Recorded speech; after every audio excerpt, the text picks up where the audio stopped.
Buenos días y bienvenido a nuestra lección magistral 2013. Vamos a dar inicio a nuestra lección magistral con el coro de la Universidad de Puerto Rico en Calley, dirigido por la profesora Marilis Pagán, quienes van a cantar nuestro himno colegial a capela.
Muchas gracias a los integrantes del coro de nuestra institución.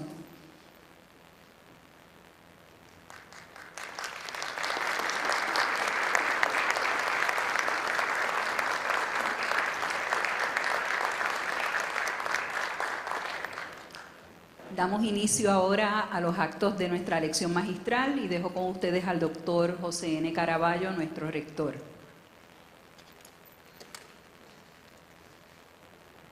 Muy buenos días a todos y bienvenidos a esta lección magistral del año 2013-2014.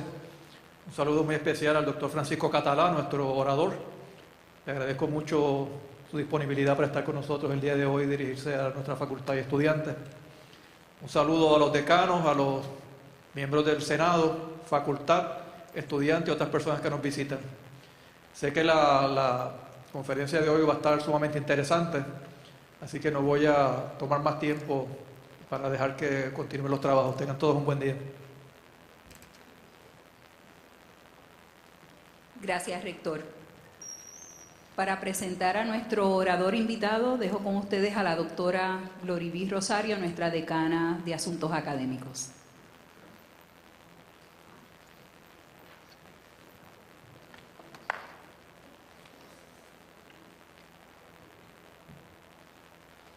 Buenos días. El doctor Francisco A. Catalá Oliveras obtuvo su bachillerato en Economía y maestría en Planificación en la Universidad de Puerto Rico y su doctorado en Economía en Georgetown University. Se desempeñó por muchos años como catedrático de Economía en el recinto de Río Piedra de la Universidad de Puerto Rico, donde dictó cursos tanto a nivel de bachillerato como a nivel graduado. Fue director del Departamento de Economía y desde la década de los 80 es economista asesor de la Central Puertorriqueña de Trabajadores. Sus publicaciones en la Unidad de Investigaciones Económicas de esta institución son numerosas. Ha publicado en revistas internacionales como el Trimestre Económico de México. También cuenta entre sus publicaciones con 3 libros: Democracia Obrera, Autogestión o Privatización, El callejón del sapo, teoría y gestión del cooperativismo y elogio de la imperfección. Su experiencia profesional ha estado orientada al campo cooperativo y sindical. Les presento al doctor Francisco Catalá Oliveras, quien nos ofrecerá la lección magistral del año académico 2013-2014.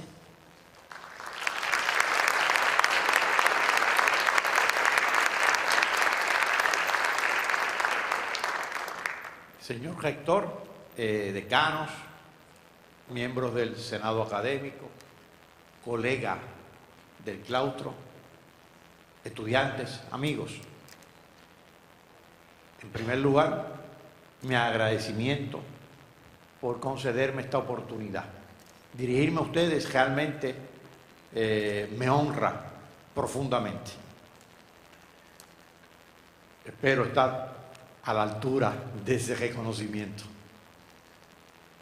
Voy a hablar de algo que me parece sencillo, lo que los religiosos llaman ovejas descarriadas y los economistas llamamos recursos extraviados. La diversidad, las ideas, los gustos, las preferencias, los valores, las virtudes, los vicios, las visiones de mundo, caracteriza a los seres humanos. Somos la única criatura que trasciende la monotonía de la conducta exclusivamente dictada por el instinto. Imagínese lo aburrido que es ser perro o gato. Ladran y maullan lo mismo en Puerto Rico que en China. Los seres humanos no. Los seres humanos hablamos castellano acá, chino allá. Las otras criaturas están apresadas por el instinto. Nuestra extraordinaria riqueza es que somos seres culturales, pero también conservamos los instintos, algunos muy primitivos. Pero es de la cultura que nace nuestra pasión inquisitiva. Por ello la vida es constante búsqueda, continua indagación. Todo está sujeto a innumerables preguntas. Las diferentes contestaciones dan lugar a que, aunque la realidad pueda ser una, las maneras de verla e interpretarla sean muchas. Eso da lugar a una gran riqueza y también a numerosos conflictos. Las mejores preguntas realmente las formulan los niños. Las preguntas de los niños son casi una metáfora de la eternidad. ¿Por qué esto? ¿Por qué aquello? ¿Por qué esto? ¿Por qué esto? En la dimensión más formal hay que atribuírsela, creo que a la filosofía y a la física. ¿Cómo surgió el universo? ¿Cuáles fueron sus condiciones iniciales? Existen universos paralelos, múltiples universos paralelos, con leyes físicas distintas. ¿Qué es eso de la energía oscura o energía negra, que es una fuerza antitética a la fuerza de la gravedad? Una propicia la expansión del universo, la otra lo contrae. Realmente los físicos, cuando se trata de formular preguntas, son fascinantes. Y quizás la más profunda de todas, ¿cuál es el secreto de la vida? Las más de las veces la contestación o intento de contestación a una pregunta genera nuevas interrogantes. Mientras más sabemos, más insaciables nos tornamos. El conocimiento es como un círculo en expansión. Mientras más se expande, más se dilata su frontera con lo desconocido. Por lo tanto, mientras más sabemos, más conciencia tenemos de nuestra ignorancia. En la disciplina de la economía abundan las preguntas. ¿Qué factores explican la pobreza y la riqueza de las naciones? ¿Cuál es la fuerza motriz del desarrollo? ¿Cómo un país puede superar la dependencia, el estancamiento económico, la descomposición social? ¿Cómo podemos enfrentarnos efectivamente a la desigualdad, al desempleo, a la pobreza, a la ignorancia, a la degradación ambiental, a la enajenación y a la criminalidad? Estas y otras preguntas las formuló hace algunos años el economista Albert Otto Hirschman. En sus contestaciones se alejó de la ortodoxia. Quizás en esto influyó su poco convencional vida. Hirschman nació en Berlín en 1915, en el seno de una familia judía. Escapó del infierno nazi en la década de 1930. Estudió en Francia, en Gran Bretaña y en Italia. Participó peleando en la Guerra Civil Española, del lado republicano, realmente del lado correcto. Perteneció a la oposición italiana que se enfrentó a Mussolini, también por las armas. Sirvió en el ejército francés hasta que Francia colapsa en 1940. Luego se une al ejército norteamericano y trabajó como intérprete en los famosos juicios de Nuremberg. Ya en el marco de una vida más sosegada, se desempeñó como profesor en Estados Unidos y como consultor en economía en América Latina, sobre todo en Colombia. Murió no hace mucho, en diciembre de 2012. La rica experiencia de este economista propició que sus trabajos reflejaran gran comprensión de la diversidad cultural de nuestro mundo. Su obra trasluce cierto rompimiento con las fronteras disciplinarias, lo que le permite conjugar la economía con otras disciplinas como la sociología y la psicología. ¿Cómo es posible, se preguntó Hirschman en una obra escrita a fines de la década del 50, La estructura del desarrollo económico? ¿Cómo es posible que un país estancado pueda cumplir con los requisitos que suelen invocarse cuando de desarrollo se trata? La lista de estos requisitos le pareció a Hirschman en extremo exigente y por lo tanto desalentadora. La lista incluye recursos naturales, capital, oferta de empresarios y administradores, capital humano, es decir, educación, nuevas tecnologías, orden público, observación de las leyes, claras y coherentes normas de administración pública, buen sistema de valores, buen clima de opinión y de discusión pública, pautas de conducta no conformista, incitación al logro y suma y siga. ¿Cómo cumplir con todo eso simultáneamente para desarrollarse? En realidad, la llamada lista de requisitos, en lugar de condiciones para iniciar un proceso de desarrollo, lucen como resultados del mismo. Y así pareció advertirlo Hirschman. Y cito, dice Hirschman: estos recursos y circunstancias no son tan escasos ni tan difíciles de conseguir. Desde luego, bajo la condición de que el propio desarrollo económico empiece a manifestarse primero. Pero aquí hay algo que desafía la lógica. ¿Cómo desarrollarnos si las condiciones para el desarrollo no están presentes y el desarrollo es condición necesaria para que esas condiciones se den? ¿Cómo puede el desarrollo económico comenzar a manifestarse? ¿Cómo puede iniciarse el proceso? En la contestación a estas preguntas radica una de las grandes lecciones de este singular economista. Y cito: el desarrollo no depende tanto de saber encontrar las combinaciones óptimas de recursos y factores de producción dados, como de conseguir para propósitos de desarrollo aquellos recursos y capacidades que se encuentran ocultos, diseminados, mal utilizados. Termina la cita. Es decir, se está refiriendo a los recursos extraviados, a las ovejas descarriadas. Es que ayer le di una clase al seminario evangélico y se me quedó en la cabeza lo de las ovejas descarriadas.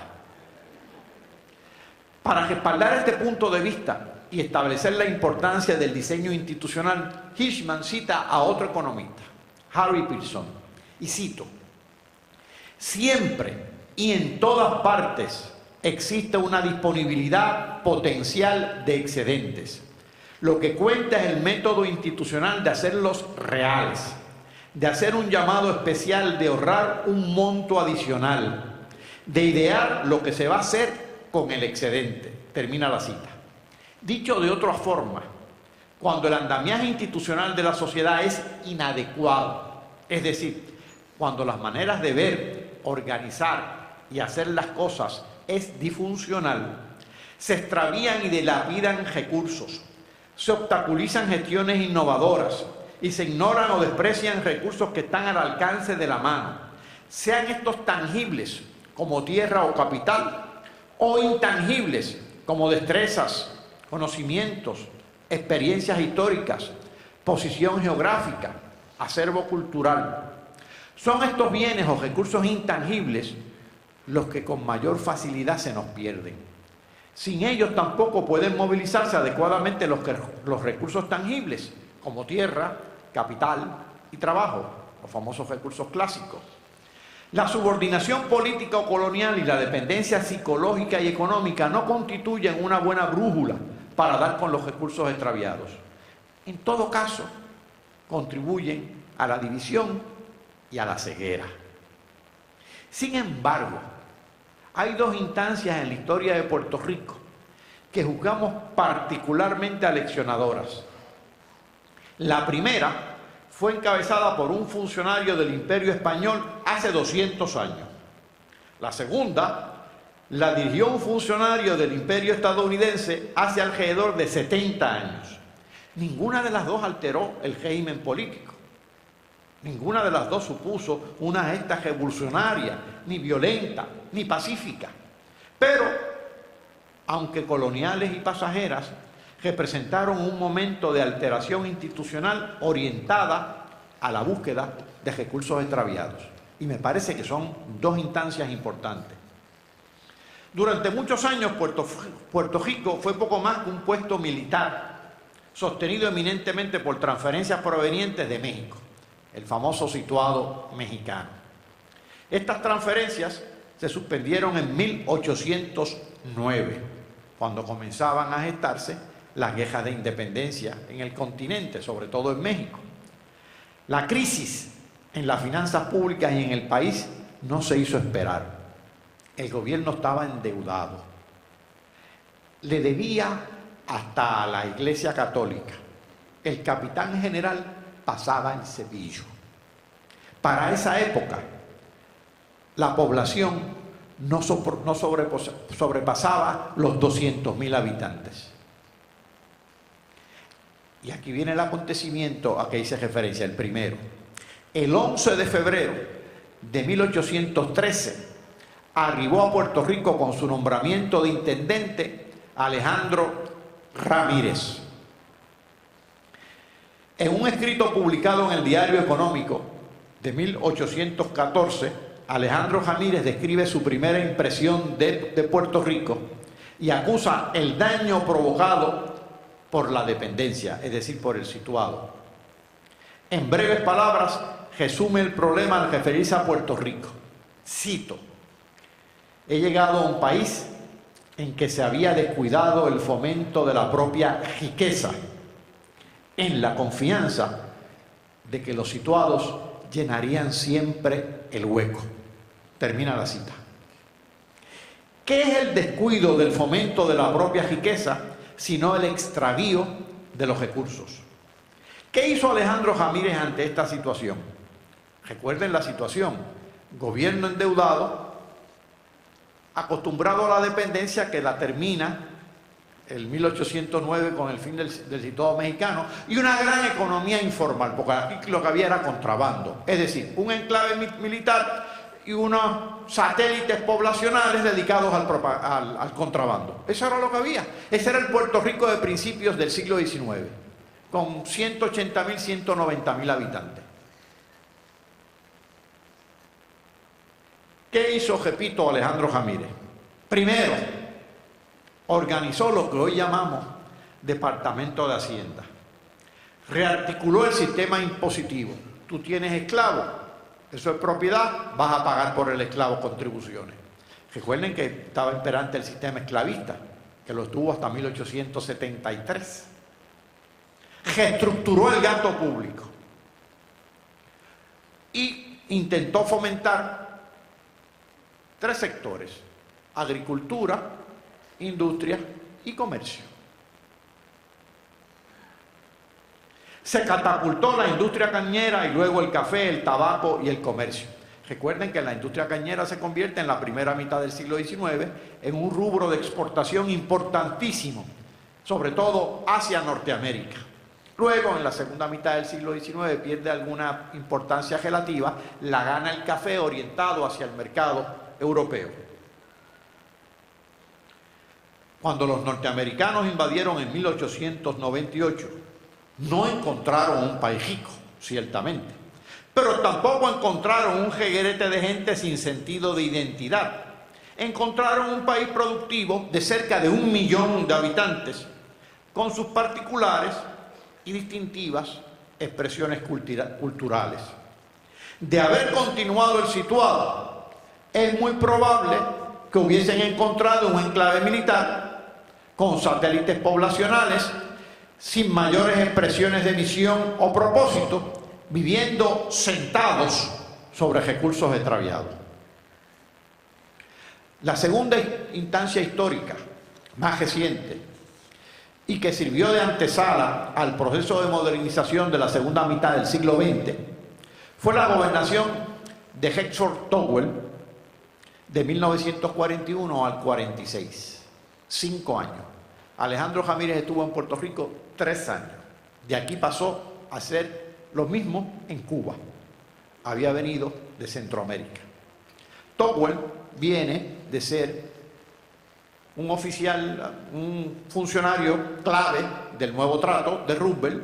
Luego fue también presidente de la Comisión de Planificación de Fiorello LaGuardia en la ciudad de Nueva York. Y de una extraordinaria carrera académica durante la década del 20 y del 30. Estudió en Wharton y se desempeñó sobre todo en Columbia. Posteriormente se desempeñaría en Chicago. Durante esta gobernación de Togwell se crearon las organizaciones públicas que servirían de movilizadoras de diversas iniciativas económicas. Articuló esa administración el Banco de Fomento, la Compañía de Fomento, la Junta de Planificación, el Negociado de Presupuesto, la Oficina de Estadísticas, la Compañía Agrícola y toda una serie de corporaciones públicas. Togwell, que por cierto era un economista destacado, tanto en la academia como en el servicio público, sostenía de forma muy parecida a Hirschman que los seres humanos suelen requerir, que lo que los seres humanos suelen requerir está en correspondencia con los recursos de la sociedad si ésta se organiza adecuadamente. Si no se organiza adecuadamente, pues los recursos se extravían. Ahora, debo hacer una anotación aquí. Tanto en el caso de Alejandro Ramírez como en el caso de Togwell, hubo una especie de alineamiento de planetas. En el caso de Alejandro, porque no es una persona la que realiza todo eso, estos son procesos históricos más complejos. En el caso de Alejandro Ramírez, se alinearon los siguientes planetas. Primero, en el 1810, justo antes de llegar Ramírez, los puertorriqueños, los pocos puertorriqueños que había en Puerto Rico, eligieron como diputado a las Cortes a Ramón Power y Girard. Eso fue un breve momento de cierto liberalismo del Imperio Español, que no tuvo muchos momentos liberales. Power inclusive llegó a ser vicepresidente de las Cortes Españolas y se ingenió, junto a otros diputados, separar la Capitanía General de Puerto Rico, es decir, el gobierno, de la Intendencia, es decir, el secretario de Hacienda. Por lo tanto, cuando nombran a Alejandro Ramírez intendente de Puerto Rico, no le tenía que responder al gobernador, que era un militar muchas veces bastante obtuso, y le respondía directamente al gobierno español. Y pudo hacer entonces esa reforma tributaria y gubernamental que probablemente el militar no lo hubiera permitido. Dos, se dan las guerras de independencia, que provocan también inmigración hacia Puerto Rico, y crece la población de Puerto Rico. Inmigración que venía acompañada de capitales. En el 1815 se aprueba la Real Cédula de Gracias, que es eminentemente un programa de fomento económico para Puerto Rico. Así que hubo cierto alineamiento de planetas. En el caso de Tocqueville también hay un alineamiento de planetas. Uno, la influencia del institucionalismo en los programas del Nuevo Trato. Dos, la Segunda Guerra Mundial. Tres, la victoria electoral de un partido que estaba en su momento reformista y el dominio de ese partido de la Asamblea Legislativa. Así que todos esos factores coincidieron. Esos alineamientos de planetas se dan históricamente, pero a veces tardan en darse. Sin embargo, la modernización que sucedió a Tocqueville cobró formas hipertróficas. Inicialmente fue aplaudida por la rápida industrialización a base de inversión directa externa, el auge de la construcción y el aumento innegable en indicadores económicos y en indicadores educativos y de salud. Luego, de manera cada vez más notable, ha sido el otro polo dialéctico el que ha ocupado la escena. Subordinación política, emigración masiva, desempleo crónico, bajas tasas de participación laboral y de empleo. La tasa de empleo de Puerto Rico, es decir, las personas empleadas como proporción de las personas que tienen 16 años o más, es solamente 35%. ¿Dónde está el otro 65%? Recursos extraviados. La tasa de participación laboral, que incluye empleados y desempleados en el numerador y en el denominador, población de 16 años o más, es de solo 39 a 40% en Puerto Rico, la más baja del mundo, incluyendo países ricos, pobres, grandes, pequeños. La de Costa Rica, por ejemplo, es 65%.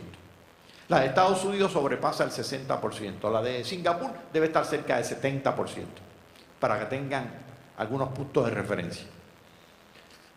Desnacionalización de la propiedad de los activos productivos. Si usted excluye sus casas y la tierra, y solamente nos referimos a los activos productivos comerciales y manufactureros, el 80% de esos activos no son propiedad de residentes de Puerto Rico. En consecuencia, desproporcionada remisión de excedentes hacia el exterior. Esos excedentes son ganancias no distribuidas, dividendos e intereses. Descalabro agrícola, degradación ambiental, profundización de la dependencia, con una gran confusión con las transferencias otorgadas y devengadas, urbanización desordenada, endeudamiento, insuficiencia fiscal, descomposición social. Y ahora todo esto en el contexto del 8º año consecutivo de franca contracción económica. El ingreso nacional bruto de Puerto Rico durante los últimos 8 años se ha contraído en alrededor de 14% en términos reales. ¿Cómo enfrentar esto? Para enfrentar tales problemas y además, ¿por qué sucedió?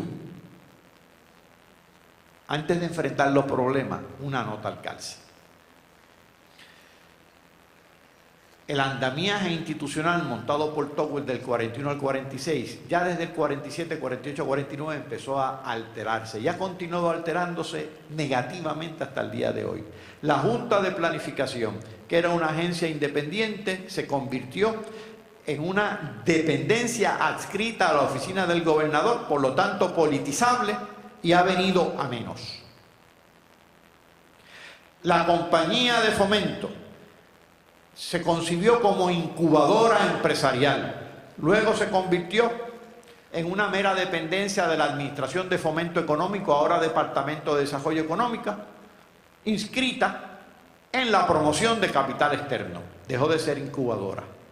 El Banco de Desarrollo, el Banco Gubernamental de Fomento, concebido como Banco de Desarrollo, se circunscribió a ser agente fiscal.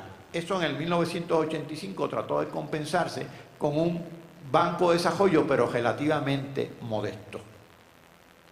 Así que ese andamiaje institucional, la compañía agrícola se liquidó en 1953.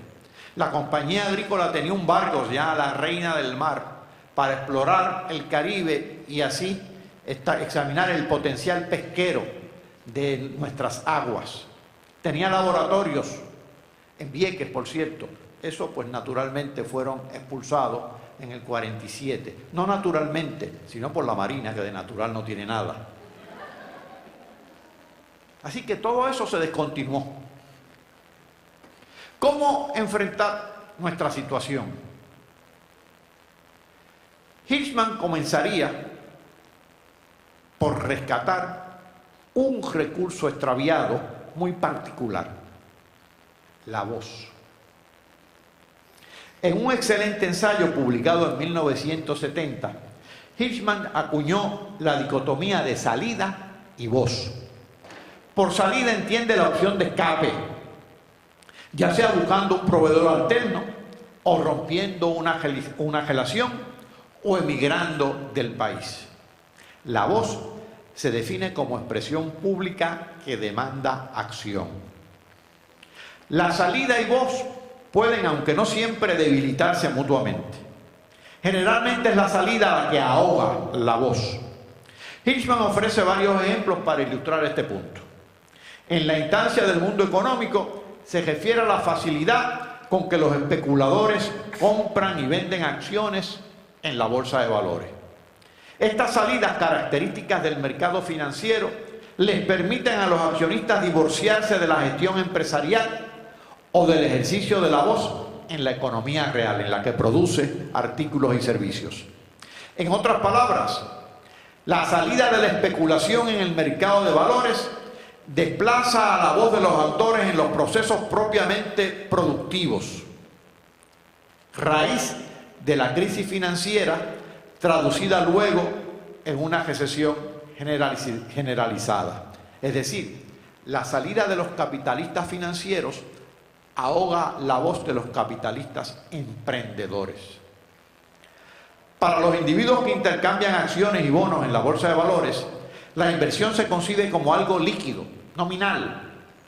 El frenesí especulativo hace que la propiedad sea de corto plazo. La perspectiva de largo plazo cede ante la urgencia de la ganancia a corto plazo, indiferente ante las consecuencias ecológicas y humanas.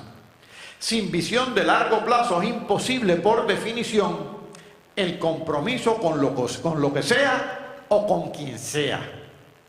Predomina entonces la preferencia por la transacción rápida, que no crea ataduras prolongadas ni difíciles de romper. Se busca siempre la salida fácil y rápida. En otra dimensión completamente distinta, la voz sería el esfuerzo, el compromiso y el continuo diálogo en que se fundamenta una relación de pareja, mientras que la salida podría representarse por la vocación, por la aventura fugaz, carente de compromisos. Al acuñar, hay quien tiene una gran vocación por la monogamia en serie, sin compromiso. Y hay quien se compromete, dialoga y establece una relación de pareja duradera. Fácil no lo es. Eso es voz. La otra es salida. Al acuñar la dicotomía de salida y voz, Hirschman consideró a la primera, la salida, como si fuera un bien de consumo individual, mientras que a la segunda le adjudicó características de consumo colectivo, social. Una constituye una decisión básicamente privada, la otra es una actividad esencialmente pública.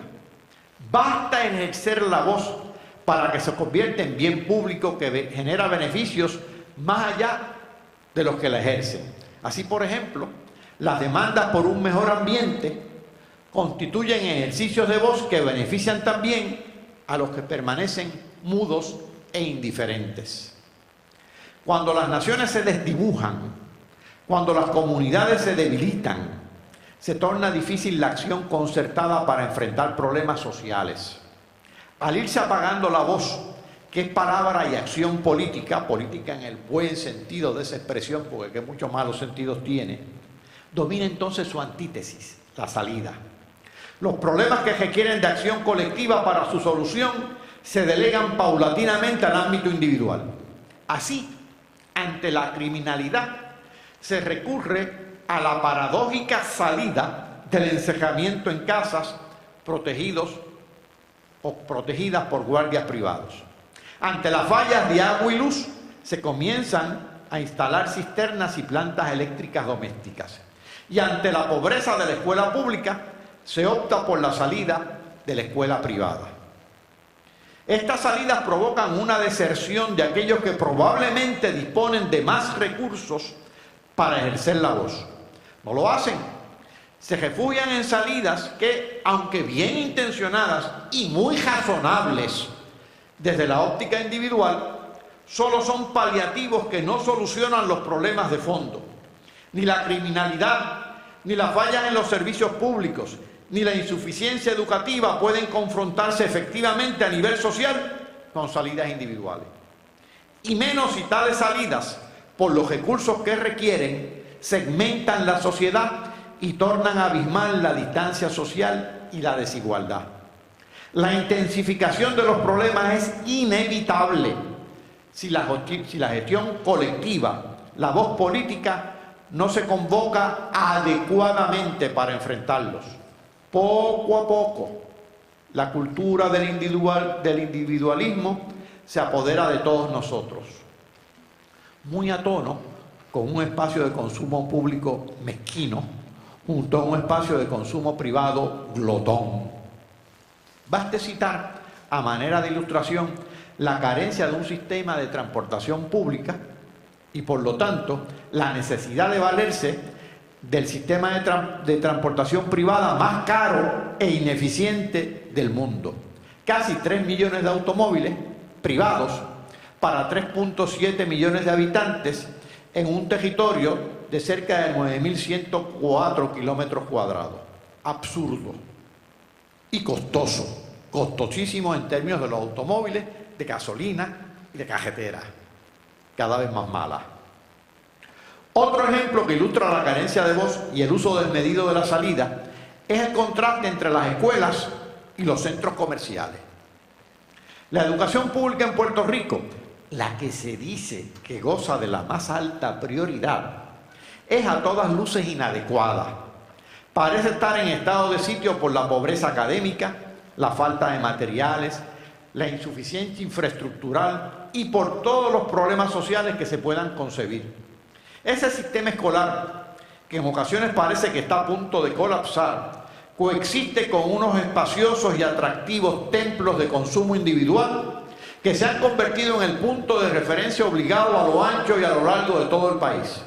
Uno, el espacio público, que provee el servicio de educación, sostenido por nuestras contribuciones, refleja deterioro. El otro, el espacio privado, que provee bienes de consumo individual, sostenido por nuestros gastos, refleja auge. ¿Por qué? Porque en efecto, la prioridad reside en el segundo. ¿Y por qué? Porque la voz a favor de la educación ha degenerado en consignas vacías.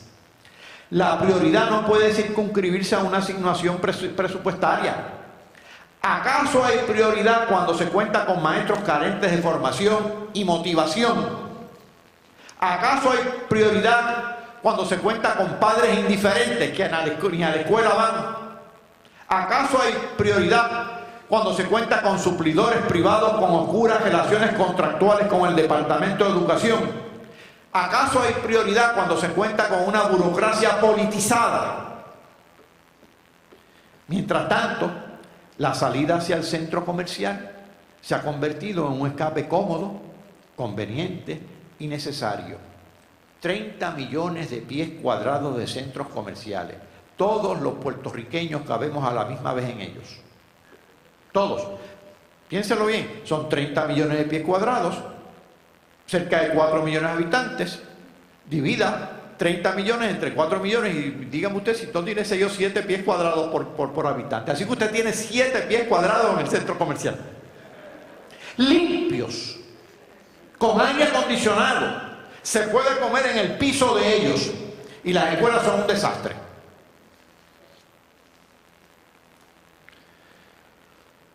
Los problemas de la insuficiencia fiscal y del endeudamiento público han puesto de moda las políticas de austeridad aquí y fuera de aquí. En esas políticas de autoridad caben dos versiones. Una refleja la salida, la otra la voz. Si la austeridad significa claudicación de la responsabilidad pública, si presume que con la reducción del gasto gubernamental se estimula a una economía morosa, si se traduce en languidecimiento tanto del sector público como del sector privado, si degenera en un malabarismo en el que la mano izquierda castiga con insensibilidad social mientras la mano derecha premia con generosos contratos, y si se deja acompañar del binomio de la extorsión y el soborno, entonces es solo salida, una mala salida. Por otro lado, si la austeridad significara políticas de estímulo al ahorro para orientarlo hacia el financiamiento de inversiones productivas, si se interpretara como la sustitución del gasto frívolo por el buen gasto, si se orientara hacia la forjación de una sociedad educada y sana y no grosera y glotona, si supusiera eficiencia y pulcritud tanto por el lado de la recaudación como por el lado de los gastos, si se acompañara de una verdadera reforma para ampliar la base tributaria, de suerte que cada individuo y cada empresa pagara lo que en justicia le corresponde y el gobierno respondiera con los servicios y el estímulo que requiere el desarrollo económico, entonces sería voz de la que tendríamos que hacernos eco. Las sociedades no pueden desarrollarse recurriendo exclusivamente a salidas fáciles. Esto es imposible. Ningún país, ningún Estado, ninguna jurisdicción política, ninguna, ni antes ni ahora, se ha desarrollado en función de la dependencia, de la emigración de su gente y de la atracción de capital para configurar enclaves económicos. Puerto Rico no ha sido ni es la excepción. Se podrá experimentar algún crecimiento coyuntural, pero de ahí no se pasa. La dependencia, muchas veces ilusoria, muchas veces real, es debilitante. Si en algo contribuye a lanzar seres humanos hacia la creciente masa de lumpenizados, en la que priva la desesperanza y la enajenación. Pero se ha traducido también en una clase empresarial débil, buscadora de rentas, rent seekers, como le llaman en inglés, y no motivadora para la gestión innovadora. Y también se ha traducido en una clase trabajadora disminuida, no únicamente disminuida en número, sino disminuida en la ética del trabajo. La emigración es empobrecedora. En todo caso, enriquece al país receptor. Puerto Rico está perdiendo gente joven y productiva. La pirámide poblacional se está invirtiendo. Alrededor del 15% de la población, es decir, más de 500.000 de personas, tiene 65 años o más. Estamos ante un problema profundo de seguridad social. La inversión directa externa es necesaria, pero no como fuerza desplazadora de la gestión local, sino como complementadora y movilizadora de recursos internos. Su importancia no radica eminentemente en el relajamiento de una restricción de las inversiones, sino en su uso estratégico para importar conocimiento y tecnología y para vincularse a las diversas redes de los mercados internacionales. Cuando está ausente dicho uso estratégico, cabe la lapidaria advertencia de un economista contemporáneo, Danny Hodry, y cito: subsidiar inversionistas extranjeros es una política estúpida, ya que transfiere ingresos de los contribuyentes del país pobre a los bolsillos de los accionistas del país rico sin beneficio compensatorio. Termina la cita. Nuestro país necesita enriquecer sus vínculos con la economía global, necesita estabilidad macroeconómica, necesita altos niveles de ahorro, necesita utilización estratégica de la inversión directa externa y necesita gobierno efectivo. La discusión no es si el gobierno es grande o si es pequeño, es si es inefectivo o efectivo, y ciertamente no ha sido efectivo por muchos años. Necesita un plan de uso de terrenos, necesita un plan infraestructural, necesita un plan de seguridad social, un plan educativo, un plan de salud, suma y siga. Pero para concebirlos y realizarlos, necesita encontrar el recurso extraviado de la voz. Hay que tener cuidado con el seco individualista. Más cárceles y menos enfoque salubrista. Más mano dura y menos educación. Más rejas y menos convivencia. Más cuentas individuales y menos sistemas de pensiones. Más mercado y menos derechos. Más gestión unilateral y menos acción concertada. Hay que romper con estas tendencias. Los problemas sociales o colectivos no pueden resolverse con salidas individuales. Ojalá pudieran. Ante el deterioro del espacio público no se puede recurrir a la fuga, puesto que no existen refugios privados inexpugnables. Es imperativa la acción social, la movilización de la voluntad colectiva. Naturalmente, en toda sociedad que crea ser democrática, ni se deben cejar salidas, ni se deben silenciar voces. Sería absurdo emular la trágica experiencia de los regímenes que a lo largo de la historia han intentado e intentan ambas cosas. Necesitamos bienes de consumo individual y bienes de consumo colectivo. Necesitamos el espacio privado y el espacio público. Necesitamos la salida y la voz. Lo importante es evitar que la salida degenere en fuga inútil y la voz sea reducida a grito impotente o a agresividad desorientada. Hay que cuidarse de las instituciones que hacen de la salida, sea real o imaginaria, una opción que enmudece a la voz. Es peligroso no distinguir el silencio prudente del silencio cómplice. No se cuenta, desafortunadamente, con una receta infalible para diseñar el balance institucional adecuado para las opciones de salida y voz. No obstante, es evidente que la voz se apaga si no se usa. ¿Qué se necesita para usar la voz? ¿Qué requiere la búsqueda de los recursos extraviados necesarios para el desarrollo? Albert Hirschman tituló el ensayo a que hiciéramos referencia Salida, voz y lealtad. La clave radica en la lealtad. Ningún agregado de seres humanos puede estar a la altura de los retos ecológicos y socioeconómicos que enfrenta si los lazos sociales, desde la familia, la comunidad, la nación y las redes internacionales, se desintegran. La comunidad y la nación se definen por vínculos territoriales y culturales que asumen una configuración particular.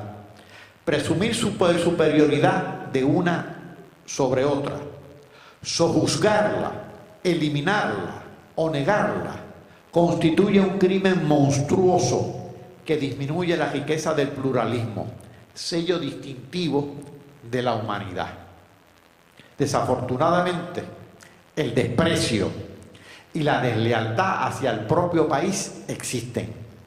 Sobre tales sentimientos llegan hasta fundamentarse algunas orientaciones políticas. De esta forma se cierran las posibilidades de desarrollo. La lealtad se convierte entonces en otro recurso extraviado. Dice el economista Aldo Fejer, un economista contemporáneo, refiriéndose al legado del famoso economista Raúl Prebisch, fundador de la Comisión Económica para América Latina, comisión adscrita a la Organización de las Naciones Unidas, que el desarrollo consiste, y cito, en gestionar el conocimiento e incorporarlo al tejido económico y social. Termina la cita. Añade que este requiere un espacio nacional o una determinada densidad nacional. Cito, el desarrollo no se importa. No hay ningún caso en la historia económica del mundo en que un país haya sido desarrollado desde afuera. El desarrollo siempre es un proceso que se da en un espacio nacional o no se da. Termina la cita. Ni el ejercicio de la voz, ni la lealtad requieren actos heroicos. Yo estoy cansado del santoral patriótico lleno de héroes y estoy cansado de los vivos que aspiran a pertenecer a ese santoral. Tampoco el desarrollo significa la conquista de la utopía. Los héroes, si no hay comunidad, son nada, se quedan solos. Y las utopías no existen. Basta con la responsabilidad de mujeres y hombres normales. Por favor, simple y llanamente normales, comprometidos con el futuro del país y capaces de forjar buenas instituciones. La lealtad no es un recurso como el petróleo, que se gasta con su uso. La lealtad es un bien de mérito. Aumenta cuando se manifiesta y disminuye hasta desvanecerse cuando no se expresa. La lealtad es como el conocimiento. Usted lo imparte, ustedes son profesores, muchos de ustedes lo imparten. Y cuando lo imparten, lo están usando y notan que crece su propio conocimiento, que ustedes aprenden a enseñar. No se desgasta si no se usa. Es como el amor. Si no se cultiva, no florece, se desvanece. Ojo. Hay una gran diferencia entre el amor y el conocimiento. Se supone que el conocimiento abra los ojos. Si no los abre, algo anda mal. Y por ahí dicen que el amor es ciego. Yo francamente les voy a hacer una recomendación gratuita. Aunque digan que el amor es ciego, ojo, mantenga por lo menos los ojos entreabiertos para evitar equivocaciones. Pero ciertamente, la lealtad es un bien de mérito.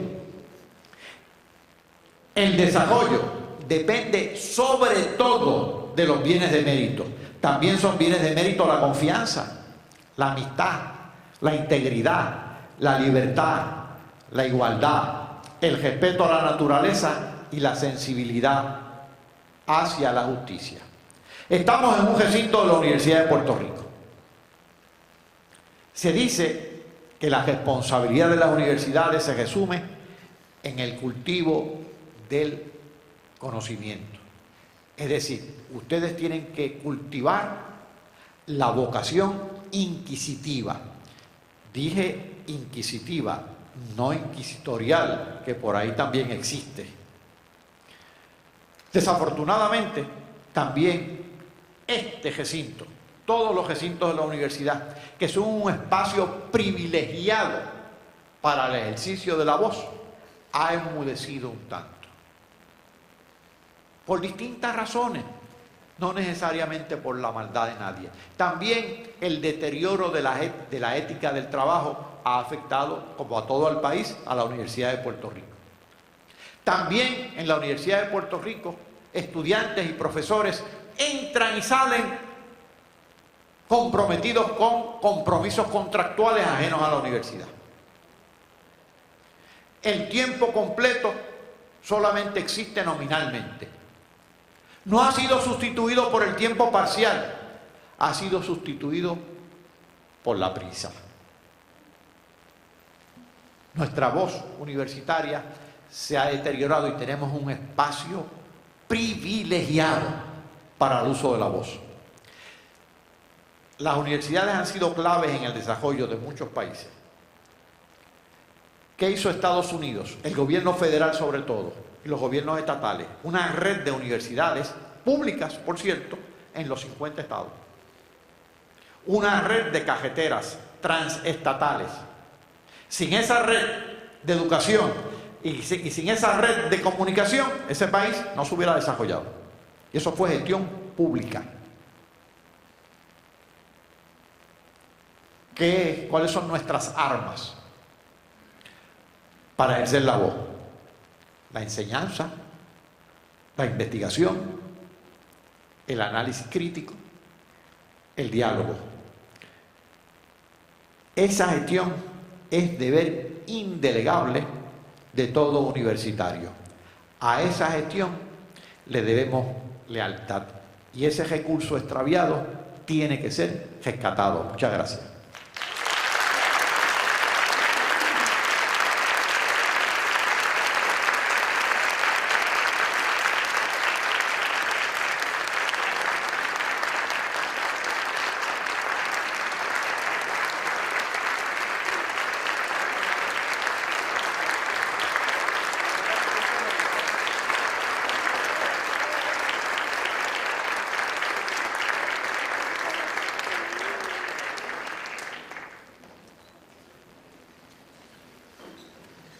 Tenemos unos minutos. Si alguien quisiera hacerle alguna pregunta a nuestro invitado, pues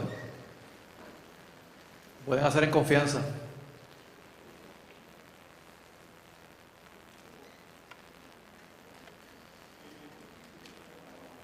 Parece que me expresé con tanta claridad que no hay preguntas.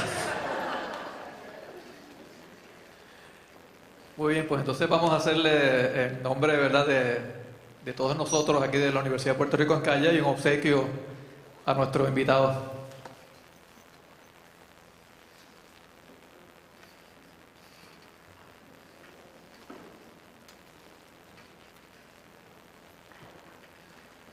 En nombre de la facultad, Senado, la administración, los estudiantes de este colegio, les damos las gracias por estar con nosotros el día de hoy. Les hacemos obsequio de este cuadro.